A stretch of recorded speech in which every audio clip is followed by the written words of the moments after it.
Shanghai Composite est à plus 5,69%, le Hang Seng 4,62%. La Chine a été le seul pays qui n'a pas affaibli sa monnaie. des capitaux, voilà. Ce dont les marchés ont besoin, plus que tout, c'est de la visibilité et de la confiance.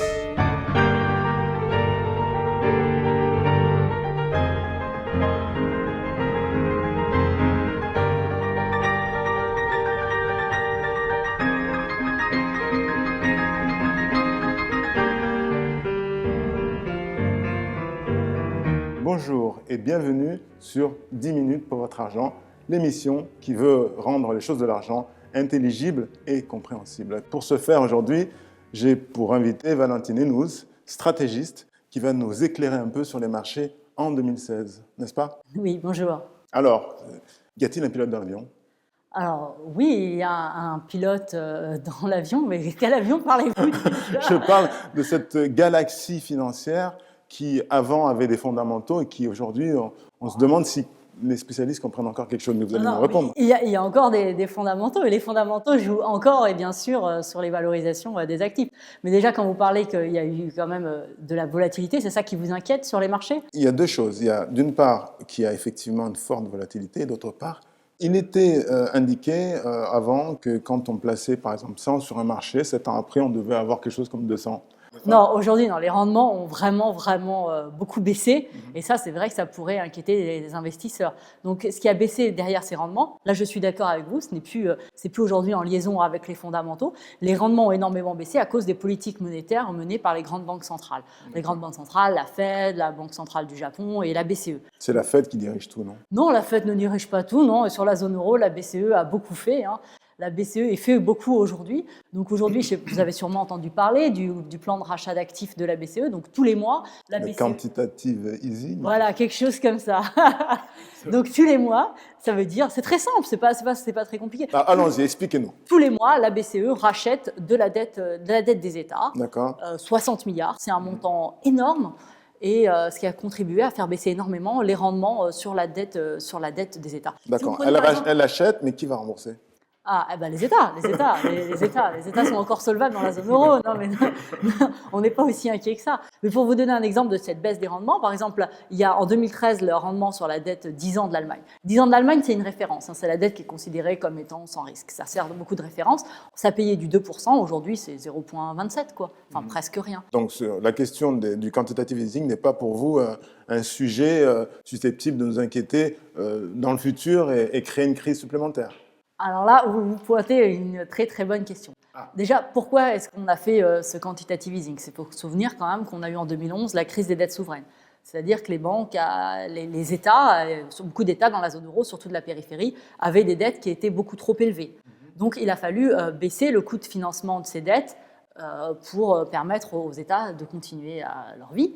Et donc c'est pour ça que la Banque centrale est intervenue, ce qui a permis de maintenir une certaine cohésion au niveau de la zone euro. Donc ces banques centrales ont quand même eu un effet très positif sur l'économie de la zone euro, en permettant aux États de se financer plus facilement, en prêtant de l'argent. Je ne sais pas si vous vous souvenez, les LTRO. En fait, vous êtes en train de nous dire qu'elles ont évité un 29, un nouveau 29. Elles ont évité, mais aujourd'hui, ces taux bas ne sont pas sans conséquences. Ah, voilà. Donc j'avais un peu raison. Vous avez un peu raison. Hein, nos téléspectateurs posent des bonnes questions. Ce sont des bonnes questions. Moi, ces taux bas peuvent inquiéter. Ils peuvent inquiéter sur les assurances, par exemple, parce que les assurances, tous les plans de financement de retraite sont faits avec des rendements qui sont quand même beaucoup plus élevés. Aujourd'hui, les rendements sont beaucoup plus bas. Donc, ça peut nous interroger sur le financement de ces... En tout cas, c'était utile, il fallait le faire. C'était utile, il fallait le faire. Et aujourd'hui, c'est vrai qu'il peut y avoir des dommages collatéraux. Bon, passons au pétrole. Le pétrole, il a baissé, il est passé sous la barre des $30 le baril. C'est quand même un prix extrêmement bas. Ces dernières années, on a la production de pétrole qui a énormément augmenté. Et pourquoi? C'est parce que les États-Unis ont fortement augmenté en développant tout ce qui est, je ne sais pas si vous vous souvenez, pétrole de schiste, etc. Donc, l'augmentation de la production de pétrole, la moitié de cette augmentation est du fait de la production de pétrole des États-Unis. Et aujourd'hui, on a des stocks de pétrole qui sont vraiment sur des niveaux très élevés. Donc, on s'attend aujourd'hui à ce que les prix du pétrole restent quand même aujourd'hui sur des niveaux très bas. Et la dernière nouvelle, là, c'était en fait, il y avait une entente entre la Russie et les pays de l'OPEC pour geler leur production de pétrole, donc ça pourrait contribuer à... Donc il y a eu Après que très l'Arabie récemment. Saoudite ait dit qu'elle continuait à produire, elle finalement... Voilà. Maintenant, bah, quand même, Ils sont comme forts vous sur dites, le sol, comme vous dites, ils sont quand même face. C'est quand même très difficile, même pour des pays comme l'Arabie Saoudite qui a des réserves de change importantes, qui ont la marge de manœuvre. C'est très difficile de vivre avec des pétroles aussi bas. Donc, on pourrait quand même espérer un compromis entre ces pétroles-là, même si c'est pour des raisons politiques difficile de voir une entente entre ces pays. Alors là, j'ai à peu près compris. Mais bon, reste la Chine. La Chine.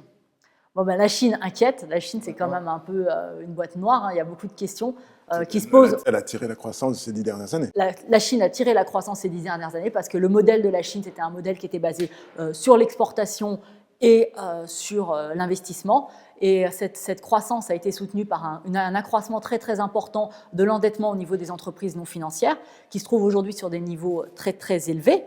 Et donc aujourd'hui, le gouvernement, les autorités chinoises essayent de passer de ce modèle qui est basé sur les exports, sur l'investissement et l'accroissement de la dette, à un modèle qui serait plus sain et basé sur la consommation. Donc ça, c'est une très très bonne chose. Mais le marché aujourd'hui est inquiet sur la capacité de la Chine à changer de modèle. Et ça, c'est loin d'être évident parce qu'il y a des paramètres dans l'économie chinoise qui sont inquiétants. Comme je l'ai dit, l'endettement des entreprises non financières. J'ai appuyé sur le bouton Start chez vous, là je sens que vous n'arrêtez pas. Maintenant, j'ai appuyé sur le bouton Conseil. Conseil, parce que j'ai des téléspectateurs, notamment monsieur et madame Lyon, qui me posent des questions. Lui est restaurateur, elle est puéricultrice, ils gagnent à peu près 80 000 € par an, ils ont un petit pécule. Qu'est-ce qu'ils font, monsieur et madame Lyon? Ils ont 50 000 € à placer là. Ils vous suivent là? Ils vont sur le marché ou en Chine? Ils vont sur le pétrole? Qu'est-ce qu'ils font? Je conseillerais déjà à monsieur et à madame Lyon de diversifier leurs placements. Ça, c'est valable de toute façon pour tous les investisseurs. La diversification, c'est le premier mot. Le deuxième mot, je dirais à monsieur et madame Lyon de faire une étude de leur patrimoine, d'analyser leur profil de risque. Parce que tout le monde ne peut pas prendre les mêmes risques. C'est très important. Analyse patrimoniale. Et après, je voudrais conseiller à monsieur et madame Lyon que si on investit par exemple dans les actions, c'est un investissement de long terme, c'est un investissement qui va durer très longtemps. Il ne faut pas donc regarder juste qu'est-ce qu'a fait mon action cette semaine. Il faut avoir un horizon long. On s'arrête là, c'est déjà pas mal. Hein. Donc je conclus, vous avez bien entendu. Je vais juste le remettre dans un ordre que je pense correspondre. Analyse patrimoniale. Analyse patrimoniale. Diversification. Très important. Et horizon de placement. Horizon de placement. Merci infiniment, Valentine. À bientôt.